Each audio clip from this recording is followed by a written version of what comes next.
नमस्कार दोस्तों, आप सभी का स्वागत है हमारे साइंस बायोलॉजी वाला चैनल में। आज हम पॉलीजेनिक इनहेरिटेंस के बारे में पढ़ेंगे, है ना। और क्रोमोसोमल इनहेरिटेंस भी पढ़ेंगे। और लास्ट क्लास में हमने डिस्कस किया था प्लेयोट्रॉपी, है ना। तो ये सब चीज़ें अब आगे बढ़ रही है, इस चीज़ कड़ी, है ना। अब हम डिस्कस करते हैं पॉलीजेनिक इनहेरिटेंस। तो देखिए क्या है पॉलीजेनिक इनहेरिटेंस। देखिए पॉलीजेनिक इनहेरिटेंस क्या होता है कि पॉलीजेनिक इनहेरिटेंस नाम से समझिएगा। नाम में क्या है इसके, पॉली। पॉली का मतलब था बहुत सारा, है ना। जेनिक, तो इसमें आप वर्ड निकालो जीन, ठीक है। तो यहाँ पर वर्ड निकालेंगे क्या, ये हो गया पॉली मतलब बहुत सारा, ये हो गया जीन, है ना। जेनिक में जीन। तो हम ऐसी चीज के बारे में डिस्कस करेंगे जहां पर बहुत सारे जीन्स, है ना। मतलब क्या है, कोई एक कैरेक्टर के लिए बहुत सारे जीन्स अगर काम कर रहे हैं। इससे पहले मल्टीपल एलील्स पढ़े थे, है ना। ये उससे अलग है। एलील्स का मतलब होता है एक ही जीन के कोई दूसरे फॉर्म, है ना। लेकिन यहाँ पर हम बात करेंगे मेनी जीन्स, बहुत सारे जिसकी बात करेंगे फॉर अ पर्टिकुलर कैरेक्टर, ठीक है। कि कोई एक पर्टिकुलर कैरेक्टर के लिए अलग अलग क्रोमोसोम पर जो जीन्स हैं वो काम कर रहे हैं। और उसमें क्या था कि केवल एक कैरेक्टर के लिए एलील्स काम कर रहे थे ना, जीन्स नहीं, जीन के ही दूसरे रूप। यहाँ पर जीन्स काम करेंगे, अलग अलग जीन्स, ठीक है। तो देखिए क्या होता है, ये जो कॉन्सेप्ट है पॉलीजेनिक इनहेरिटेंस, ये दिया गया था गर्डन के द्वारा 1883, ठीक है। तो इसमें क्या होता है कि जो ट्रेड्स हैं ये कंट्रोल होते हैं 3 और मोर जीन्स के द्वारा, मतलब मल्टीपल जीन्स। हो सकता है 3 हो या फिर 3 से भी ज्यादा हो, है ना।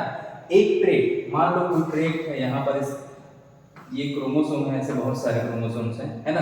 अब यहाँ पर एक कैरेक्टर की अगर हम बात कर लें, मान लो स्किन के कलर, इसकी बात करें स्किन कलर, ठीक है। अब स्किन कलर के लिए हमने क्या बोला था कि जो होमोलॉगस क्रोमोसोम होता है उसमें एलील्स पाए जाते हैं, ऐसे है ना, जो कि साथ में रहते हैं, ऐसे। ये होमोलॉगस क्रोमोसोम है।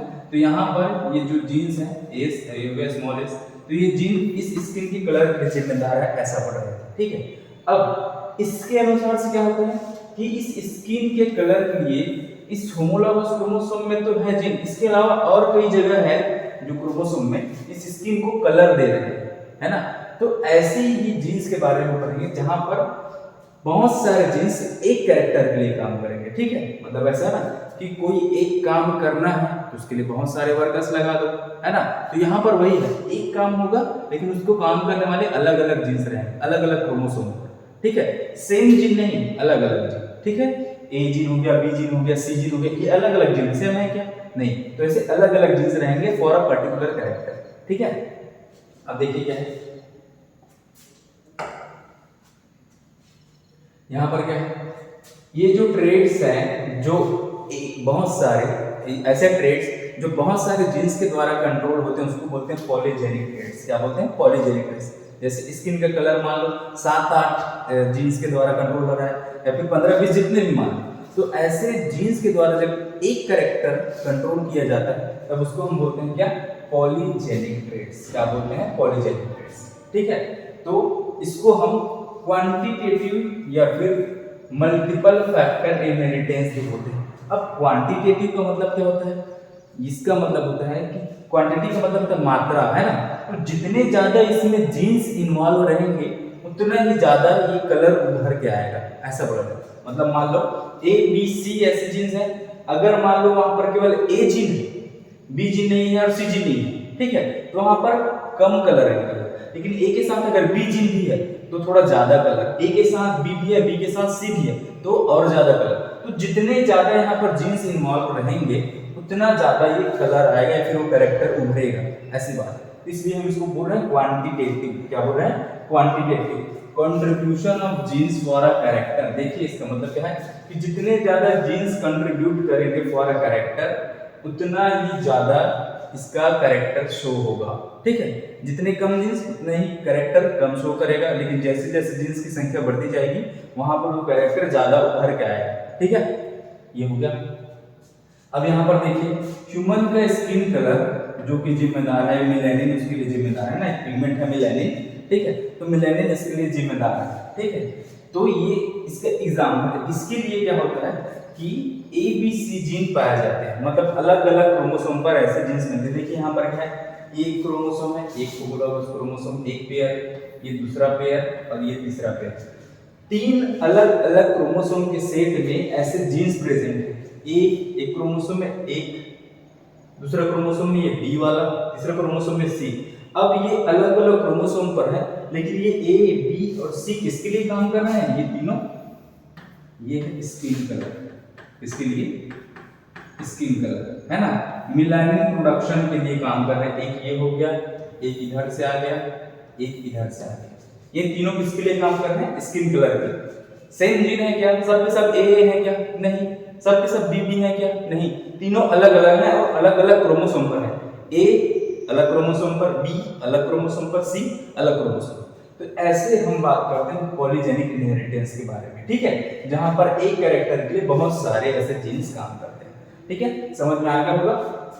अब देखिए क्वांटिटेटिव समझ लोगे, क्वालिटेटिव और क्वांटिटेटिव में अंतर अगर बताना तो देखिए क्या है। क्वालिटेटिव का मतलब होता है कि जो डोमिनेंट है उसका कैरेक्टर शो होता ही होता है।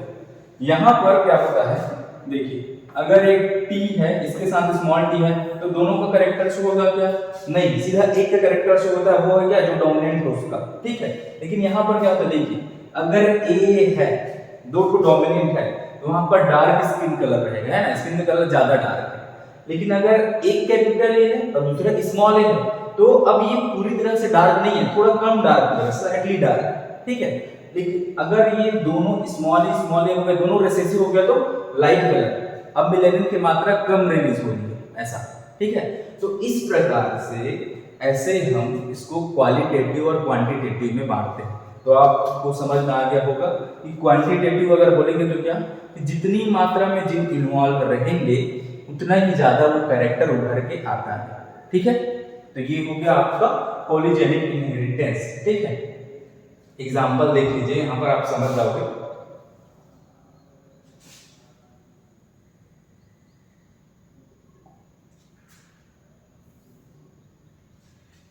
अब एग्जांपल देखिए यहां पर, ठीक है। ये है ए का सेट, बी का सेट और सी का सेट, ऐसे पेयर में है ना। तो यहां पर ये तीनों के सेट क्या है? डोमिनेंट है, डोमिनेंट। तो ये क्या है? ज्यादा डार्क कलर के लिए जिम्मेदार है, ज्यादा मेलेनिन रिलीज कर रहा है।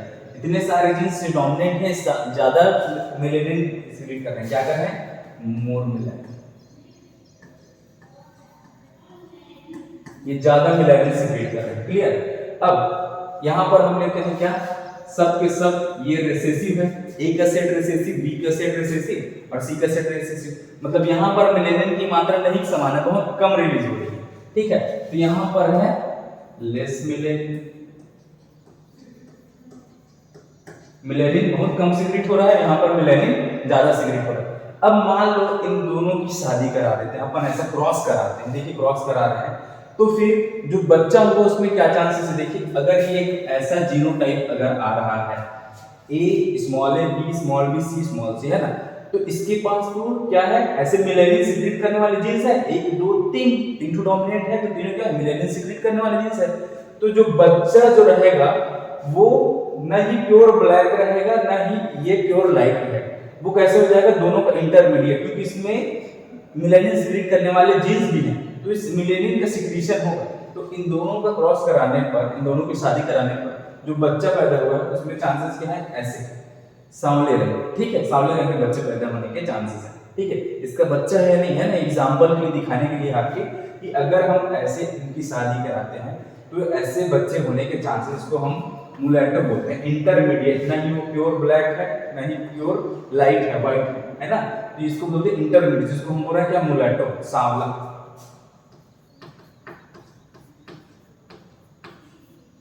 सांवली सूरत, ठीक है। तो ये हो गया आपका मेलेनिन के बारे में, जो पॉलीजेनिक इनहेरिटेंस है ना, जो क्वांटिटेटिव है वो बता देंगे। अब देखिए यहाँ पर एक कैपिटल ए है, ठीक है, यहाँ पर 2 कैपिटल ए, डोमिनेंट जीन दिखा रहे हैं ना। यहाँ पर क्या है? 1 है, यहाँ पर कितने हैं? 2 है, यहाँ पर 3, यहाँ पर 4, यहाँ पर 5, यहाँ पर 6। तो टोटल इसमें देखिए डोमिनेंट जीन सबसे ज्यादा किसमें है? इस 6वें नंबर पे, यहाँ पर सबसे ज्यादा है, और सबसे कम किसमें है? इस पहले नंबर पे, है ना। तो अगर मैं बोलूं इसमें से सबसे ज्यादा मेलेनिन किसके द्वारा सिक्रीट हो रहा था, आपका आंसर क्या होगा? 6 नंबर। यहाँ पर ज्यादा मेलेनिन सीक्रेट हो रहा है ना। यहाँ पर सबसे कम, क्योंकि इसके पास केवल एक डोमिनेंट है ना। अब इधर जैसे जैसे इसकी संख्या बढ़ती जाएगी तो इसका कलर भी ऐसे धीरे धीरे डार्क होते जाएगा। इसमें कम डार्क है, इसमें थोड़ा ज्यादा डार्क, इसमें उससे थोड़ा ज्यादा डार्क, इसमें उससे थोड़ा ज्यादा, और सबसे ज्यादा डार्क है जहाँ पर सबके सब डोमिनेंट है। तो ऐसे यहाँ पर मल्टीपल जीन्स काम करते हैं और इस हिसाब से क्या है, क्वांटिटेटिव, क्या है, क्वांटिटेटिव। क्लियर, आप लोग को समझ में आ गया होगा। तो फिर ये हो गया आपका पॉलीजेनिक इनहेरिटेंस, ठीक है। अब इसके बाद क्या है, इसके बाद एक ब्रेक है क्या, कोई ब्रेक नहीं है, लेकिन थोड़ा सा आप मेकअप वगैरह लगा के तैयार हो सकते हैं ताकि आप क्रोमोसोमल इनहेरिटेंस पढ़ सकें कि क्रोमोसोम कैसे, जो क्रोमोसोम है वो कैसे एक पीढ़ी से दूसरी पीढ़ी में ट्रांसफर होते हैं, ठीक है। तो ये ब्रश वगैरह कर लीजिए, है ना। अब बैठ जाइए आराम से, देखिए क्या है क्रोमोसोमल थ्योरी।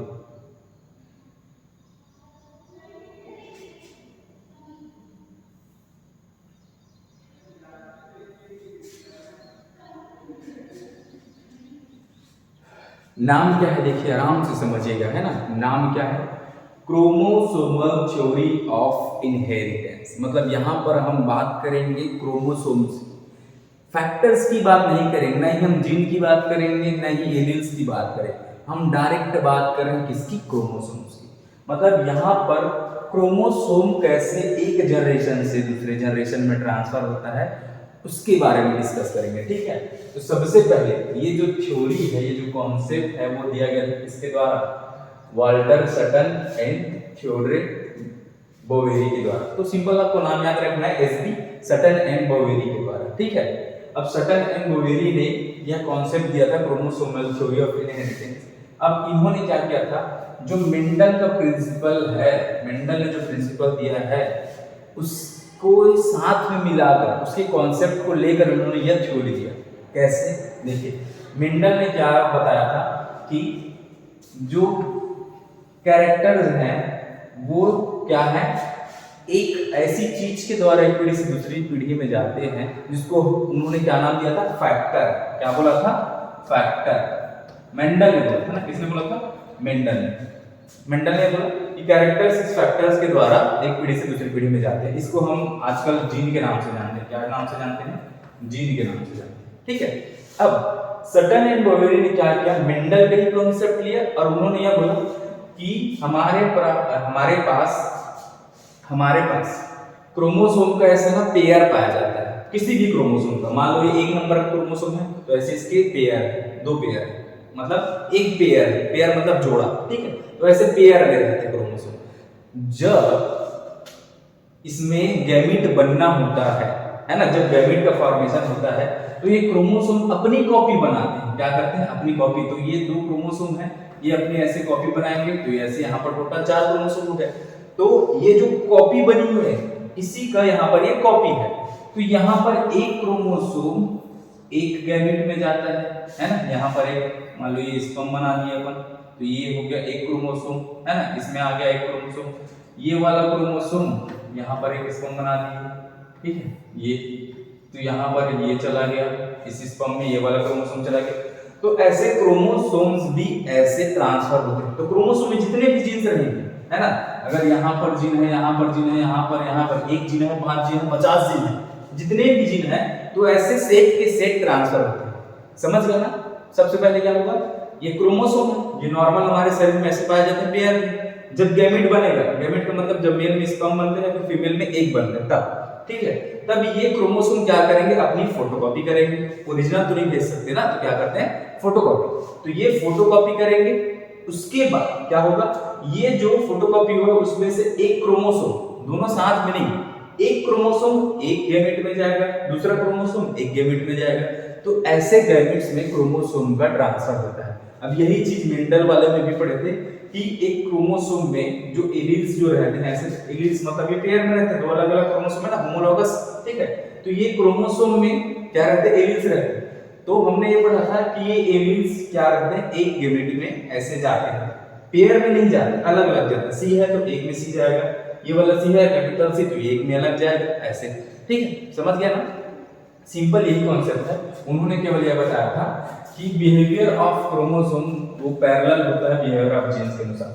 जैसे जीन्स एक पीढ़ी से दूसरी पीढ़ी में ऐसे सेपरेट हो के ट्रांसफर हो रहे हैं, तो इन्होंने बोला कि पूरा का पूरा क्रोमोसोम ट्रांसफर होता है भाई, जीन बस अकेले ट्रांसफर नहीं होता, इस क्रोमोसोम में जितने भी जीन है वो ट्रांसफर होंगे। तो ये इनका कॉन्सेप्ट था।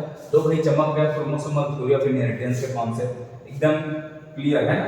क्रोमोसोम्स एंड जीन्स अगर इन पेयर, तो सही बात है, क्रोमोसोम हमारे पास पेयर में ही रहते हैं। मान लो एक नंबर का क्रोमोसोम है, इसके ऐसे दो सेट रहते हैं, ऐसे है ना, ऐसे सेट में रहते हैं, पेयर में रहते हैं। तो ऐसे क्रोमोसोम पेयर में रहते हैं। जब गैमीट बनाना होता है कि अपनी फोटोकॉपी करेंगे, मतलब ऐसे 4 क्रोमोसोम बना देंगे। अब इसमें से ये जो अलग बने हुए क्रोमोसोम हैं, ये एक हिस्सा एक गैमीट में जाएगा, दूसरा क्रोमोसोम एक गैमीट में जाएगा, तो ऐसे ट्रांसफर होता है। ठीक है, ये चलिए, ये आपका हो गया क्रोमोसोमल थ्योरी ऑफ इनहेरिटेंस के बारे में। इसमें अगर किसी प्रकार का डाउट है तो आप बिल्कुल पूछ लीजिएगा, एकदम इजी है ना। आपको केवल याद रखना है, इसमें क्रोमोसोम की बात कर रहे हैं तो अपने को केवल ये साइंटिस्ट का नाम याद रखें और ये कॉन्सेप्ट याद रखें कि हम क्रोमोसोम के इनहेरिटेंस की बात कर रहे हैं। तो क्रोमोसोम इनहेरिटेंस कैसे होता है कि जब एक पीढ़ी से दूसरी पीढ़ी में ट्रांसफर होना रहता है, तो क्रोमोसोम सबसे पहले अपनी फोटोकॉपी करते हैं और एक क्रोमोसोम को एक गैमेट को देता है और दूसरा क्रोमोसोम को दूसरे गैमेट को देता है। ऐसे पेयर में गैमेट में क्रोमोसोम्स नहीं जाते अकॉर्डिंग टू दिस थ्योरी। ठीक है, नेक्स्ट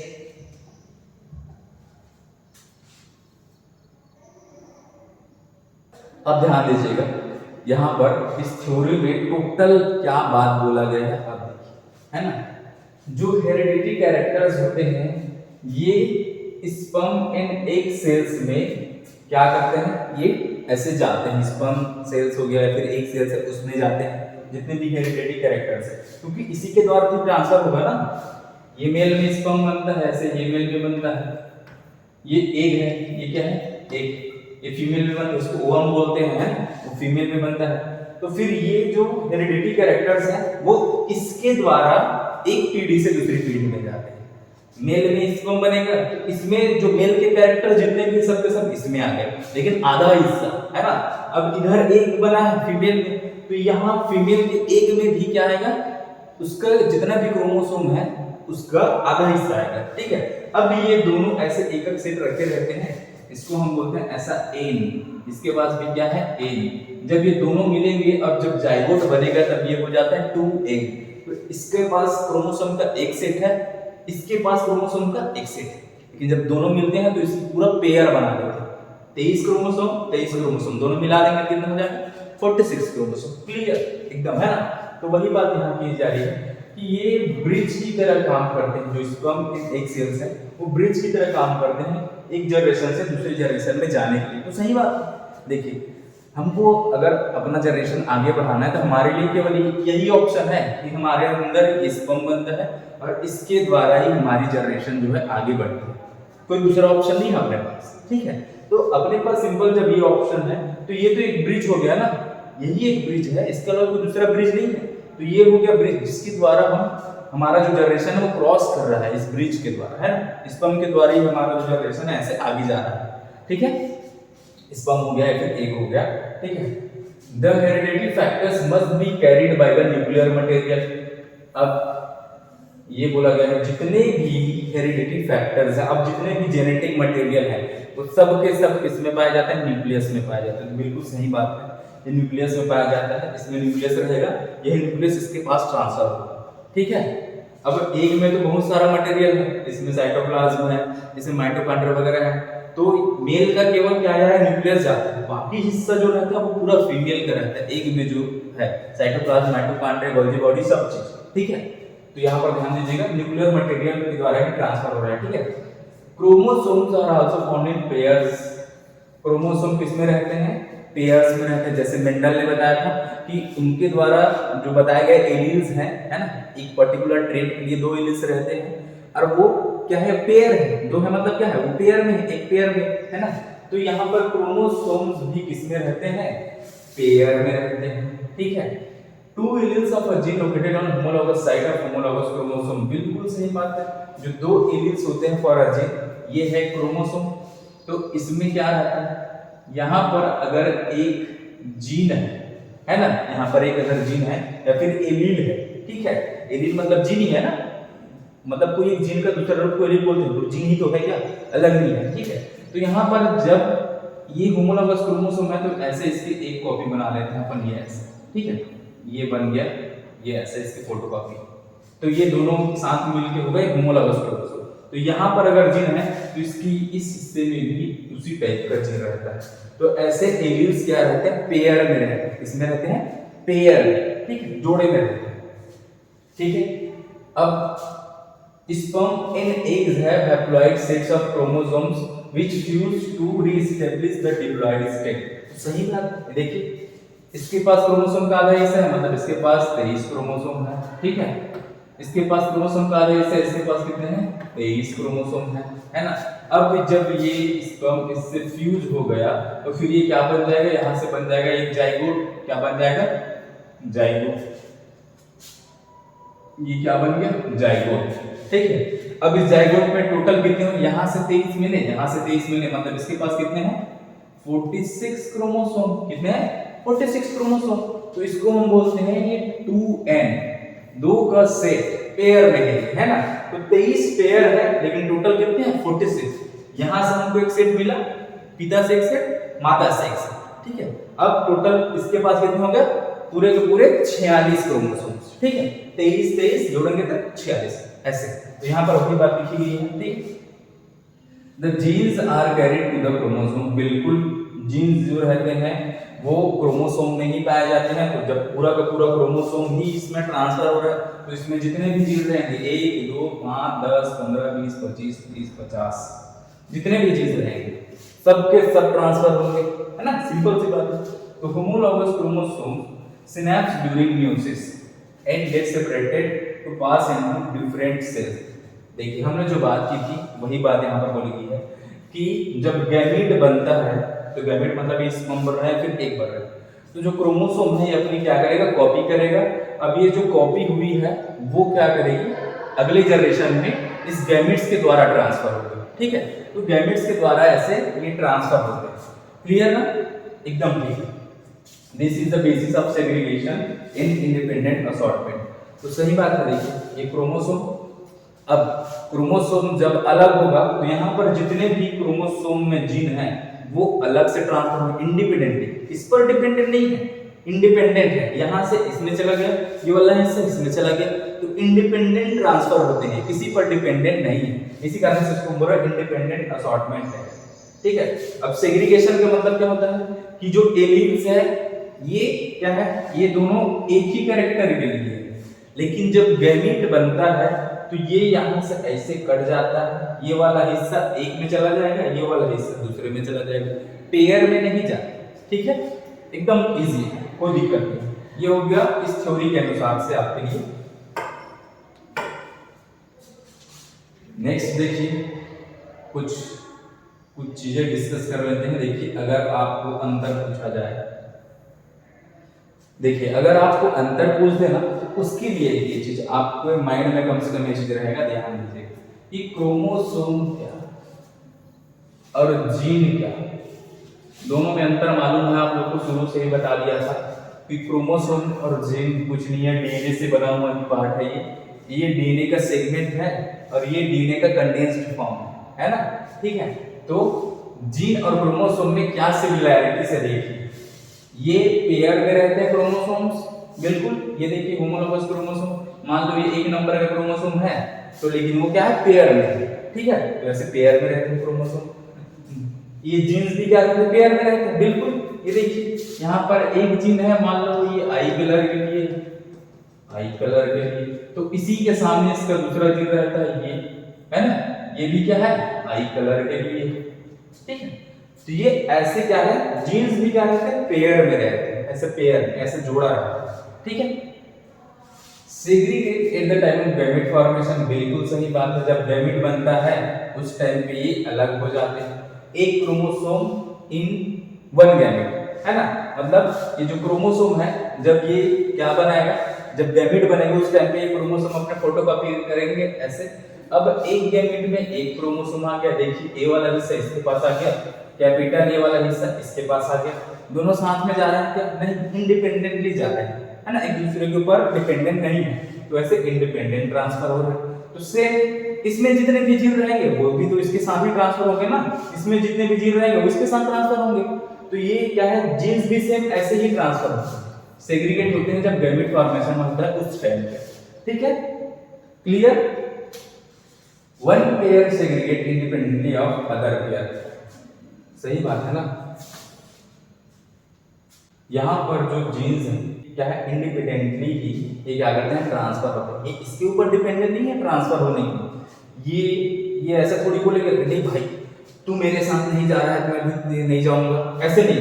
इंडिपेंडेंट जाता है, स्वार्थी रहता है ना, तो स्वार्थी है, बिल्कुल स्वार्थी है जो इंडिपेंडेंटली ये ट्रांसफर होता है। ठीक है, तो इसको ऐसे छोड़ के चला जाता है, बिल्कुल एकदम क्लियर। ठीक है,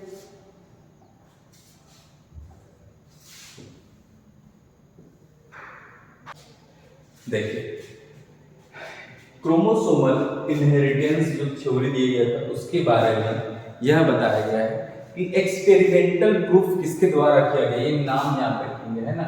एक्सपेरिमेंटल वेरिफिकेशन किसके द्वारा किया गया था, तो टी.एच. मॉर्गन के द्वारा एक्सपेरिमेंटल वेरिफिकेशन दिया गया था। इसमें इन्होंने यह बताया कि क्रोमोसोम थ्योरी का एक्सपेरिमेंटल प्रूफ अगर किसी ने दिया है वो कौन दिया, TH. Morgan, Thomas Hunt Morgan. ठीक है, इन्होंने एक्सपेरिमेंटल प्रूफ किया था। इन्होंने अपना एक्सपेरिमेंटल मटेरियल क्या यूज किया था, ड्रोसोफिला, एक फ्रूट फ्लाई। ये है ड्रोसोफिला, भाई देख लो है ड्रोसोफिला मेलानोगास्टर, इसको बोलते हैं फ्रूट फ्लाई।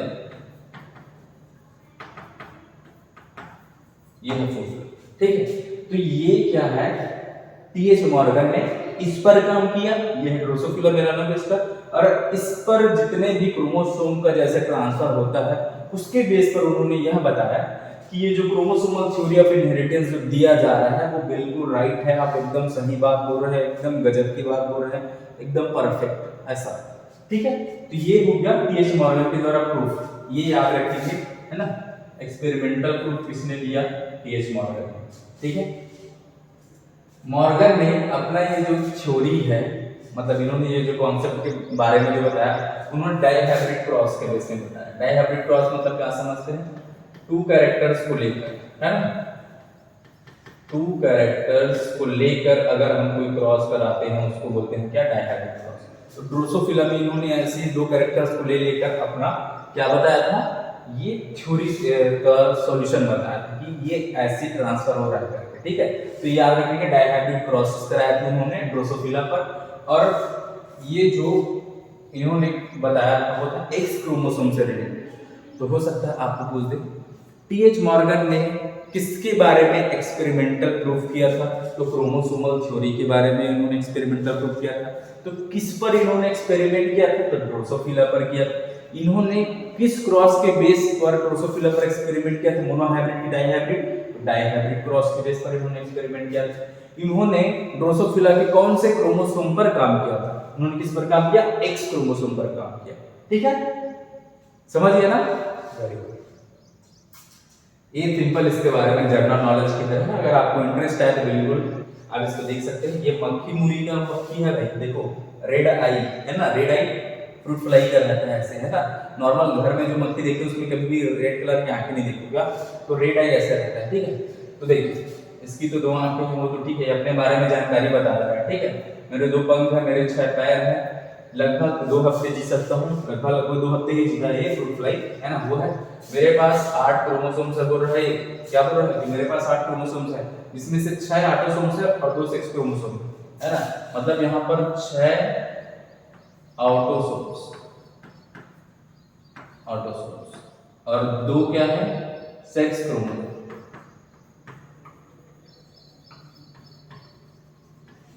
ये आंसर। तो टोटल कितने हो गए आपके पास, 8 है ना, तो 8 क्रोमोसोम है इसके पास। ठीक है, ये ऐसा, ये हो गया भाई जनरल नॉलेज। मक्खी के बारे में जान के मजा आ जाएगा आपको, है ना, मक्खी के बारे में पढ़ना कितनी बड़ी बात है, वाह वाह बहुत बढ़िया।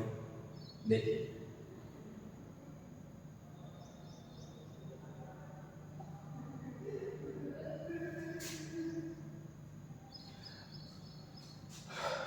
अब आप देखिए यहाँ पर क्या है, मॉर्गन ने फ्रूट फ्लाई को मतलब ड्रोसोफिला को सिलेक्ट किया था, है ना।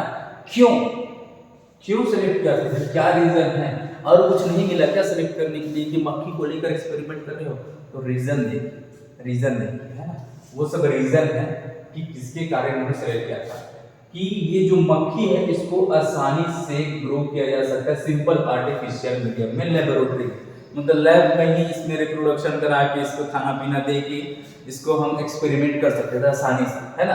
तो ये क्या है, बहुत ही ईजी है, इस पे एक्सपेरिमेंट करना बहुत आसान है। 2 हफ्ते की लाइफ है भाई, लाइफ साइकिल क्या है 2 हफ्ते की, तो 2 हफ्ते जीता है, उसके बाद क्या हो जाता है, ये मर जाता है, इसके अगला जनरेशन मिल जाएगा। तो आपको ज्यादा इंतजार नहीं करना पड़ेगा, जैसे मेंटल ने किया था ना कि वो लगभग 140 दिन जीता था, कौन, मटर का प्लांट, ठीक है।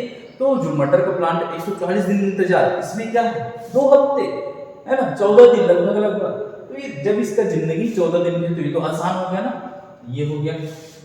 अब एक सिंगल मेटिंग से, मतलब एक बार इनका जब रिप्रोडक्शन होता है ना, जब बच्चे पैदा होंगे इसके द्वारा, तो बहुत सारे फ्लाइज आते हैं, बहुत सारे अंडे बनते हैं, उससे बहुत सारी मक्खियां बनेगी, फ्रूट फ्लाई, ठीक है, ये बात है। तो एक्सपेरिमेंट करने के लिए इसको लार्ज सैंपल साइज मिलेगा ना, बहुत सारे अंडे जब निकल रहे हैं तो 2-2 हफ्ते में एक जनरेशन ऐसे आसानी से स्टडी कर सकते हैं।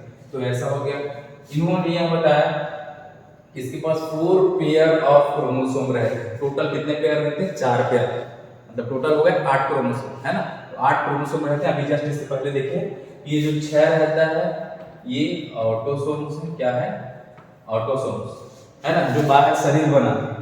और यहाँ पर एक पेयर जो रहता है जो मेल और फीमेल को डिसाइड करता है। अगर मेल मक्खी हो गई तो ऐसा एक्स और वाई, अगर फीमेल मक्खी होगी तो एक्स एक्स, ये हो गया एक्स, ये हो गया एक्स, ये हो गया वाई और ये हो गया एक्स, ऐसे, ठीक है। तो ये हो गया भाई। अब इसमें क्लियर डिफरेंशिएशन कर सकते हैं, क्लियर डिफरेंशिएट कर सकते हैं अपन मेल और फीमेल को, है ना। ये बड़ा है और ये छोटा मक्खी है। अब इसको देख के हम नॉर्मल बता सकते हैं कि कौन मेल है और कौन फीमेल है। कैसे, जो मेल का साइज है वो छोटा रहता है, फीमेल का साइज बड़ा रहता है ना। तो यहाँ पर क्या है, स्पष्ट देख के बता सकते हैं ना कि ये मेल है ये फीमेल है, साइज देख के बता सकते हैं ना बाहर से, ऐसे नॉर्मल। तो ऐसे मेल फीमेल में इजी आप डिफरेंशिएट कर सकते हैं, तो ये इसके लिए बहुत आसान हो गया, है ना। इसके पास many types of hereditary variations होते हैं which can be seen through low power microscope. अब इसमें क्या है, कम क्रोमोसोम्स है। अब इस कम क्रोमोसोम में तो ठीक है, इसमें वेरिएशन भी बहुत सारे होते हैं, तो बहुत सारे वेरिएशन चेंजेस भी देखने को मिले। बहुत सारे इसमें जो बीमारियां हैं जैसे आंख वगैरह का डिसीज, बाराई वगैरह है, वो बहुत सारा चीज ना स्टडी करने के लिए मिला, ठीक है। तो ये सब चीजें क्या है, बहुत ही इसमें ना आसान हो गई इस ड्रोसोफिला में, मेलानोगास्टर्म देखिए मक्खी, है ना, ये तो बहुत आसान हो गया, इस कारण से इसको सिलेक्ट किया गया, ठीक है। तो याद रखेंगे ये चीज। अगर आपको वीडियो अच्छा लगे तो बिल्कुल इसको लाइक कीजिए, सब्सक्राइब कीजिए, और अगर कुछ कमी होती है तो फिर बिल्कुल बताइए कि कोई चीज़ या फिर कोई टॉपिक छूट गया है तो वो हम बिल्कुल डिस्कस करेंगे, ठीक है। तो मिलते हैं नेक्स्ट क्लास में।